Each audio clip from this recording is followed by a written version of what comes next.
Angiphinde ngibingelele sihlobo sami esithandekayo kuleli sonto noma kuleli sabatha kuleli viki umhla ka7 kunyaka kaLwezi. Ngiyathemba ukuthi sibe nalithuba lokubuka isifundo sethu during the week. Sesiyasiphetha ke namhlanje sesiqala isifundo esilandelayo kusihlwa namhlanje.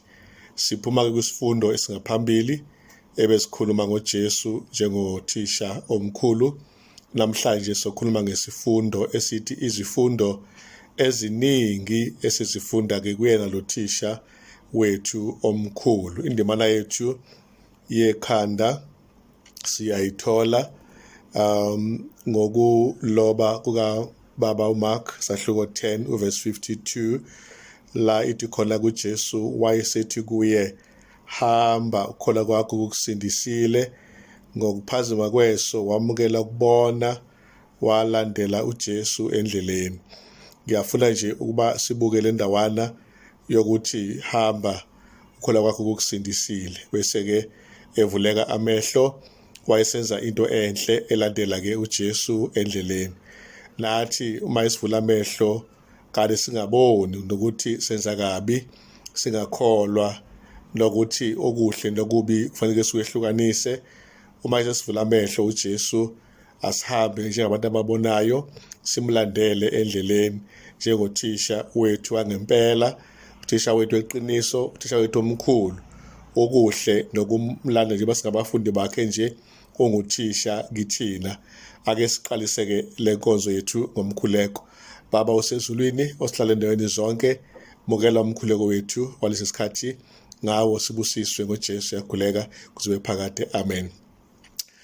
Uma lesifundo ngisibuka ke bantwana bakaNkulunkulu, ngizibuze nje umbuzo ukuthi mina ngifundani kuJesu. Ngase ngithi ke nawe angikunike lelo thuba lokuthi ukuthatha nje isikhathi ubuke ukuthi ngempela kuJesu Kristu ufundani. Ngizokutshela ukuthi ngisibuke sonke isifundo ngoba ngiyasifinqa nje namhlanje ngathola ukuthi ngaphandle kwendimana yekhanda nje esengiqeda kuyisho manje, kuyangicacela ukuthi mina ngiyimina ngifunde ifundo ezu-11 kusukela ekuqaleni kwaso isifundo kuze kuyofika ekugcineni. Ngicela kuze shele sifunde ngiyifundile bese ngethemba ukuthi kuyindlela engigoqa ngayo isifundo futhi ke njengoba usifundile ke nawe uzosho okunye cha nami ngifunde okufanayo, kwesinye isikhathi ufunde okuhlukile. Sokuqala nje isifundo engisifundileyo esokuthi sonke sonile futhi sinamahloni ngokona kwethu. Ilawo nto engiyifundileyo, kodwa nakuba sinamahloni ngokona kwethu uJesu yena kuphela ikhambi lesono sethu, okusho ukuthi nalawo mahloni esinawo nokuhlazeka esinakho uma sibuya kuye kukhona kuba sithola ukuxolelwa kube nokuzethemba futhi. Esesibili isifundo engisitholileyo esokuthi emveni kokuba sesonileke siyabaleka ngokwemvelo yethu sicashe uNkulunkulu okuyena futhi oyikhambi lesono simcashele. Kanti ngempela leyo inkinga ke yesono siyehlukanisa isono, umuntu noNkulunkulu. Endaweni yokubalekela kuyena uNkulunkulu sibaleka sizama ukuyocasha, wacashela uNkulunkulu. Ile ndawana engiyifumene la, nanokuthi ke uNkulunkulu ke ubonisile ukuthi umsa wakhe ungaphezulu njalo kwesono ngoba wasondela eza Adamu obalekileyo wazomsiza. Isifundo sesithathu engisifundileyo ukuthi uNkulunkulu uyazi ukuthi sikuphi, kodwa futhi uyabuza abize athi ukuphi na. Ake ngisho nje ukuthi ubiza mina ntshangase kuphi na, nawe ekubiza njengoba wabiza noAdamu ngesikhathi sasendulo. And then usibe sesimene sibi sesono la kubheda khona ngempela, kodwa asibize uNkulunkulu. Uma ebiza uNkulunkulu usuke esisiza eqinisweni lokuthi sibone umphumela wona wethu ukuthi mkhulu kangakanani. Isesine isifundo engisifundileyo lesokuthi ke uJesu wasondela kumuntu njengoba eza kuAdamu, okwaba nomphumela wokuthi uAdamu ayisonile abe ngolahlwa isono, kodwa uJesu Kristu uhlinzeka umusa mahala umusa wakhe okwazi ukuba usinikeze ukulungisiswa. Isono sithi umuntu uma esesenzile uyalahlwa, uba condemned, kodwa uma exolelwa ufumana umusa, esipho sethixo somusa abeseba umuntu olungisiswayo laphana-ke kuJesu. Esesihlanu isifundo engisifundileyo esethi nje-ke imfundo yobuKristu bazalwane iqukethe le ndaba yokuthi imvelo yethu iyasicashisa kuNkulunkulu, kodwa uJesu Kristu uyena kuphela ongalungisa indaba yethu yesono uma nje umusa wakhe usekhona ungakavalwa. And then-ke isifundo 6-ke uJakobe sibona naye futhi engobalekayo ekubalekeni kwakhe, kodwa ugcina ehlala noNkulunkulu abesebona ephusheni lelo Genesis 28:15 ukuthi ngempela uNkulunkulu ukhona emthembisa ithembiso, wabesevuma-ke ukuthi iqiniso lethi uNkulunkulu ukhona kule ndawo. Wababaza lokho encounter noNkulunkulu enhle ngendlela eyisimangaliso. Incwadi-ke kaMamuhaya ethi Acts of the Apostles page 512 iveza nje obala ukuthi uJakobe inkolo yakhe yaqiniswa, wayese ebona ukuthi le ndawo engathemba uNkulunkulu ekuleya ndawo, wayiqamba-ke negama-ke lokuthi le ndawo uNkulunkulu ukhona eBethel. Futhi-ke siyabona-ke Jehova esiduduza lapho sesonile silahleka ngokona kwethu, uNkulunkulu uyeza kuthina asiphe amaphupho anjengaleliyana njengoba litholayo lokubona-ke ingelosi zehla zenyuka kuyilade lixhuma umhlaba nezulu.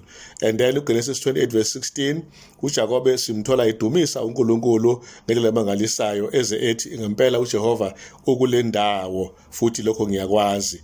Kusho ukuthi-ke into-ke esingathi-ke ukuhlangana nokuhle kakhulu phakathi kwabo uJakobe oyisoni noNkulunkulu olungileyo bahlangana-ke. uNkulunkulu wamnikeza amava ngekhohlakale ukuthi impela wena Jakobe ngiyakuba nawe, naye wathandaza wamthembisa ukuthi uma Nkosi ube nami ngafika la ngiyakhona ngabuya ngalungisa indaba yami elekele lo mfowethu yakukunikeza okweshumi.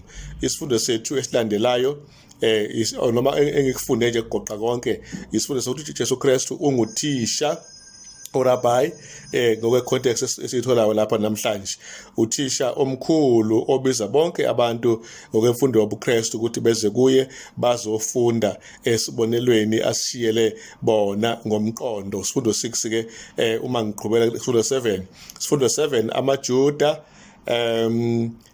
no uJesu Kristu ngeqosa kakhulu wabe uNkulunkulu uThixo kwasekuqaleni Genesis 1:1 enoNkulunkulu uNkulunkulu 1:14 waba inyama waba njengathi wakha phakathi wethu. Ngakho-ke kuyena uJesu Kristu uNkulunkulu wayenziwe samuntu. Lesson 8 uJesu Kristu uyalalela noma kukhuluma umuntu wezizwe nowesifazane imbala abaxoxa naye bekhulumisana ecela uba asindise ingane yakhe owesimama ukuthi nginikeze uJesu ukuthi nginikeze isinkwa sezingane ukudla, kodwa sibonelo sowesifazane ekwazi ukuphikelela athi nazo izingane ziyayicosha ukudla okuwetafuleni lezingane. uJesu wamdumisa lo mama wamtusa ngenkolo abe enayo. Sikufundileke lo uJesu uyalalela nabantu abangelutho mabeza kuyena bezokhuluma naye. Lo ndawo esiyithola isifundo 8 elengiqeda kumusho isifundo 9. uJesu Kristu wabuka abafundi bakhe njengabafundi abakufanele abafundi njengothisha bakwazi ukuzwa kahle konke lokho ayefuna ukusho kubona. Lesifundo 10 uJesu utshengisa umusa kumphumputhe emncengayo igama lalo uBhartimeyu, wayesenikeza ukuthi bone hayi kuphela ngokwenyama kodwa futhi nangokamoya, okuyinto enkulu eyisidingo sethu ukubona kwenyama nokubona futhi kukamoya. 11 isifundo sokugcina lapha ubufundi buyavivinywa, and then kumele noma kanjani sazi ukuthi ufunda ngeke bungavivinywa, kodwa kumele siphase evivinyweni zethu njengoba sifunda kuyena uthisha wethu omkhulu. So lokho nje kafishane engikutholayo okuyishumi nomuvo njengezifundo engiyitholayo esifundweni sethu uma ngabe ngenza isifinqo sako konke. Angiqhubeke mhlawumbe lokulandelayo ngizama ukubuka nje-ke amanye amagama engiwashiyile ngiwafakele nawo esifundweni, kodwa benginika nje engikufundileyo. Ngibuza umbuzo wodwa nje ukuthi wena ufundeni, mina sengishithi ngifundeni.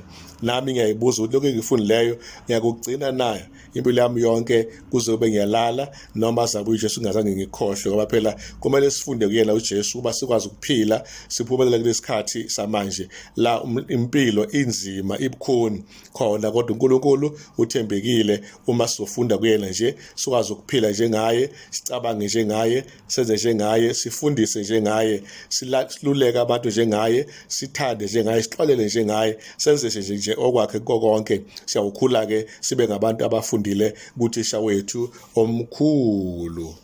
Uma siqhubeka nendaba yethu yokufunda kwethu kuthisha wethu omkhulu, sesitholile-ke bazalwane njengoba bengiqoqa nje kule ndawana leya ukuthi eqinisweni uJesu Kristu uthisha wethu omkhulu.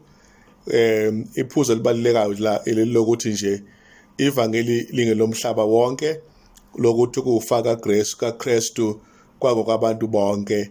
Lokho kwenza umahluko omkhulu ekutheni thina abantu esizoni singaba nalo ithemba ngenxa ukuthi ivangeli lomhlaba nokufa kwenkosi okwabo bonke abantu njengoba sonile nje sifelwe kuba silungise phela lokho. Endaweni yokubaleka sisuke kuyena uNkulunkulu, kumele size kuye uNkulunkulu ngoba uyena okwazi ukusilekelela asamukele. Into enkulu ababeyizo uAdam noEva babedle umuthi onqatshiwe, belulekwa uthisha wamanga okuyinyoka. Isifundo esasifunde ekuqaleni leso ukuthi uthe uthisha ngempela uNkulunkulu, uSathane abe uthisha odukisayo. Ngiyacela futhi ukulalela kwethu kuba kufinyelele nakulo mqondo kokuthi silalele phela uthisha wangempela uJesu Kristu, sifunde kuye, singabi nothisha owuSathane okwazi ukusebenza nangenyoka eyakwazi ukudukisa abazali bethu bokuqala, eyabenza babona umuthi unxanelekile ukudliwa noma ukuthandeka kwawo basebedla kwaba-ke ukulimala kwabo-ke. And siyathola-ke nathi ukuthi isono siyathathekisa kakhulu, siza njengento enhle bese siyangena sigaxele, kanti sekukhona ukulimala. Ayisize-ke nathi inkosi kulokho, iphonsa intambo yotakulo sokwazi ukutakuleka nasemcabangweni wethu imbala. Yileyo nto esiyitholayo. Kodwa okumnandi kakhulu nje ukuthi njengoba sengingasho ngaphambili, imfundo yobuKristu iqukethe nje umyalezo isiqukaquka sokuthi ikhamla zonke inkinga zethu nezesono nguJesu, akekho omunye oyisolution yakho konke lokho okusixakayo emhlabeni. Lona-ko ebaleka-ke ubaba uJakobe noma insizwa uJakobe, siyazi webalekela ini. Unina wayembhedisile, wamebisa ubuzibulo umfowabo omkhulu uEsawu, okwathi mayisentshontshile sebona secasukile umfowabo, waba nesi lokumbalekisa unina. Kwangathi uyofuna nje unkosikazi konina lume, kanti uyamcashisa ngoba lo mfana omdala wabe ebonakalisa ebhodla umlilo noma ethukuthele. Kodwa into enhle ukuthi uJehova amlahlanga lo mfana, in spite of amaphutha abe ewenzile, evumela unina ukuthi-ke amkhiphe endleleni nokuthi-ke amdukise njengoba sengingasho ngaphambilini.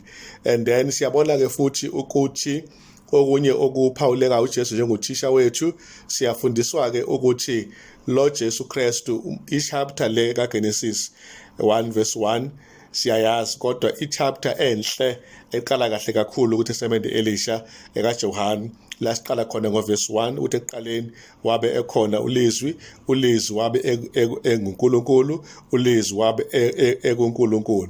Siyabona-ke futhi verse 14 elisinika isithombe sikahle sokuthi lowo lizwi loyo wabe eseba umuntu noma ithabatha inyama wakha phakathi kwethu. Sabona ini? Sabona kuyena umusa neqiniso nenkazimulo yakhe, sakwazi ukuyibona egcwele umusa neqiniso. Lokho nje kuyakhomba ukuthi uJesu Kristu uma yeza emhlabeni wayezovala igebe eliphakathi kwethu noNkulunkulu ongcwele, ngokuthi azoba inyama asitakule esonweni eyinyama naye engena nje uNkulunkulu, kodwa ethe uNkulunkulu wavela eyinyama. Lapha kuyavela futhi ukuthi uAdam noEva babonile kuThixo ngokuba badle lokhuyana okwakungafanele okwathi egcina kosuku babonakala bezocasha endaweni engekho nje kanti vele uNkulunkulu ngeke aze acasheleke noma uzama ukuthi umcashele.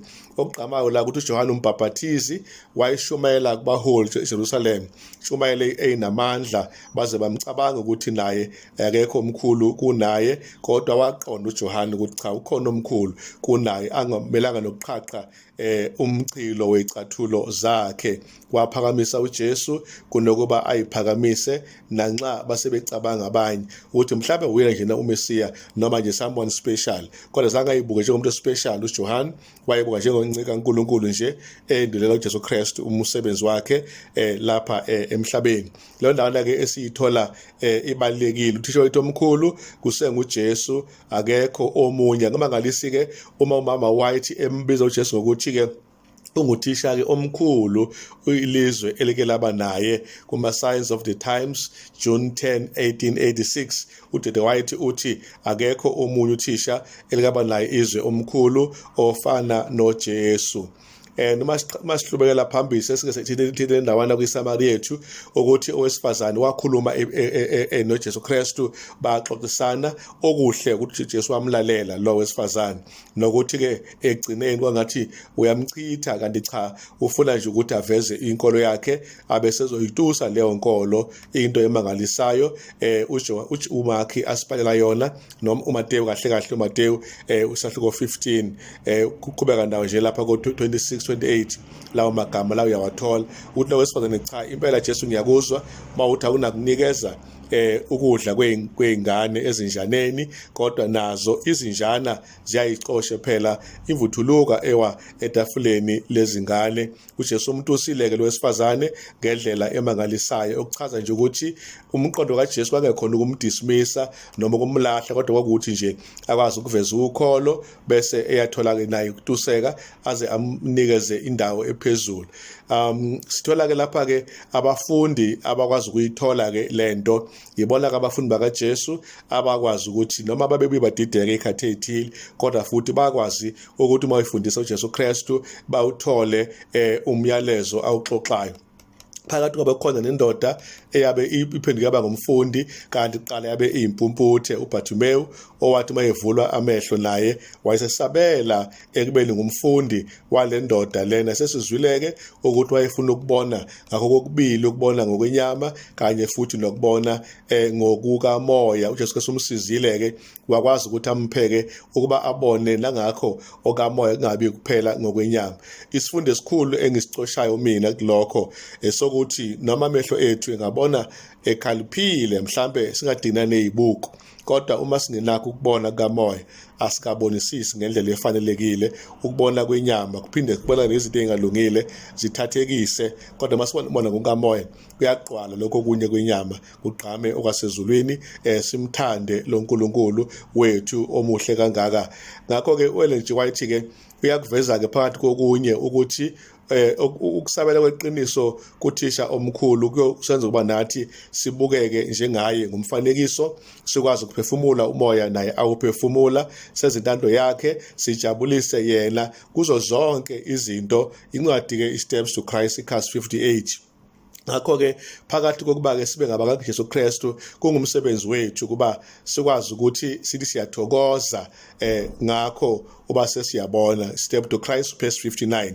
Uma sisabafundi bakaJesu intokozo enkulu ukuthi amehlo ethu asevulekile besikade singaboni. Ngakho ke nakulo iBhayibheli masibheka uMateyu 5 u6 kuya ku7 sizwa lawo magama uJesu awakhulumayo lapho sentabeni intshumayelweni yakhe wayebavula nje amehlo bonke abantu kanye nami nayo phakathi. Siyathola futhi ukuthi intshumayelo sentabeni lena iyisamari enkulu yezifundo zakhe uthisha omkhulu. Abafundi ke bonke abayithina mabalekeleleke ngokubamba inkulumo kaJesu Kristu ayethula entabeni noma ethula entabeni yezibusiso. Sengathi ke uThixo ngakubusisa sihlobo esithandekayo leli viki eseliphela neliqalayo kusihlwa uqale kahle.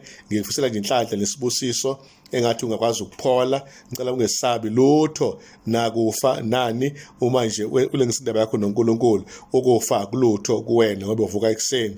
Nami ngiyamcela uNkulunkulu mangilala ukuthongo bokufa mhlawumbe ngesikhathi seCovid ngilalele kuyena uJesu Kristu njengothisha engifunde izifundo ezinamandla kuye. Inkosi mayikubusiseke uma siphethe isifundo sethu lesi izifundo ezu-11 engiyibonile mina ngothisha uJesu zingake zakho ziyini. Ngiyacela ke masivala nje sizikhumbule lezi zifundo zingaphumi kuthina sigcine aze abuye masikhuleke.